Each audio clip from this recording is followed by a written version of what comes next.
to quickly catch up. In 1972, HBO began offering its cable service, and satellite dish owners quickly found out that they could get it legally for free.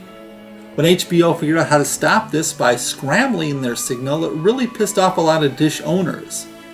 John A. McDougall, who sold satellite dishes, was one of these people and decided to do something about it.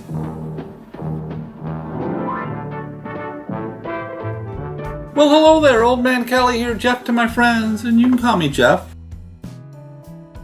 Welcome to part 2 of my story. Now, being an electronics engineer, John McDougall was able to get work as an operations engineer at Central Florida Teleport.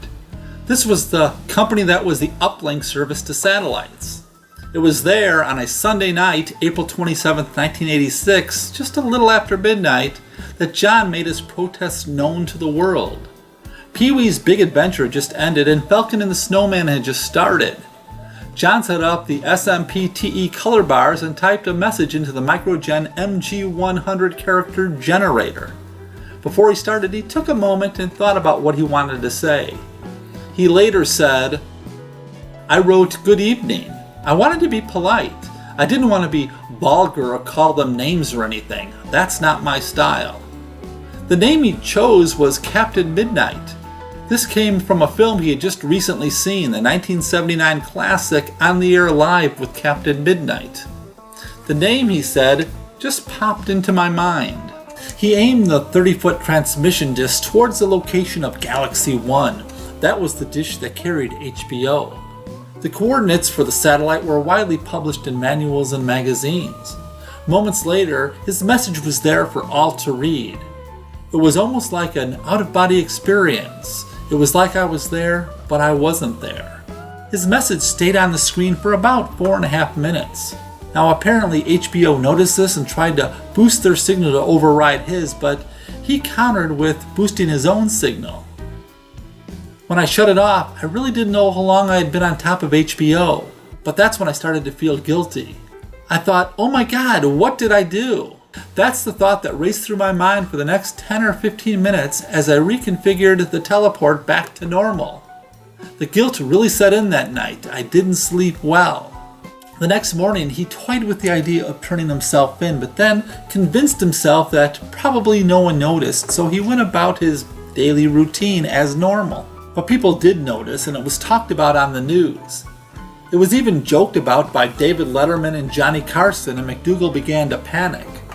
On April 28th, HBO chairman Michael J. Fuchs urged the FCC to use all its investigative resources to capture Captain Midnight. John later said, "To be blunt about it, I never thought anybody would give a damn except HBO." The FCC first determined which teleport uplink sites out of the 2,000 licensed in the United States had the capability of overriding HBO's signal. This brought the number down to about 580 uplink sites. Then, based on the recordings of the transmissions, they determined what kind of character generator was used to create the message. This narrowed it down to 12. McDougall became one of 3 prime suspects. And then there was the phone call. Now, I'm still not sure if McDougall made this call or not, but apparently, an accountant from Wisconsin who was in Florida overheard someone bragging about the incident on a payphone in a rest area off Interstate 75 in Gainesville, Florida, and he obtained the braggart's license plate number. Some reports say this was the car of McDougall. Others say it was a customer of his that was taking credit for his act. I'm still not sure. But everything I've read about McDougall seems to indicate that he wasn't the type who would be bragging about what he did. But eventually the feds moved in and arrested him. For a while he thought that the feds didn't have enough evidence to convict him, so he would fight it, but his lawyers convinced him that he would be best off to plead guilty, which is what he did. And he received basically a slap on the wrist, which was a $5,000 fine and unsupervised probation for a year. Oh, and he also had his amateur radio license suspended for a year. In an interview with Network World in 2001, McDougall said, "I do not regret trying to get this message out to corporate America about unfair pricing and restrictive trade practices. That was the impotence for doing what I did. That's the reason I jammed HBO. That's the reason I sent them a polite message.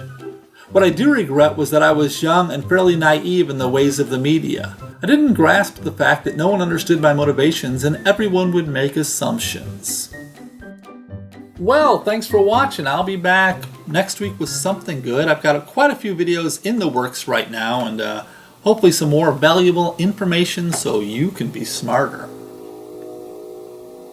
Thanks for that train. Anyway, take care. Bye.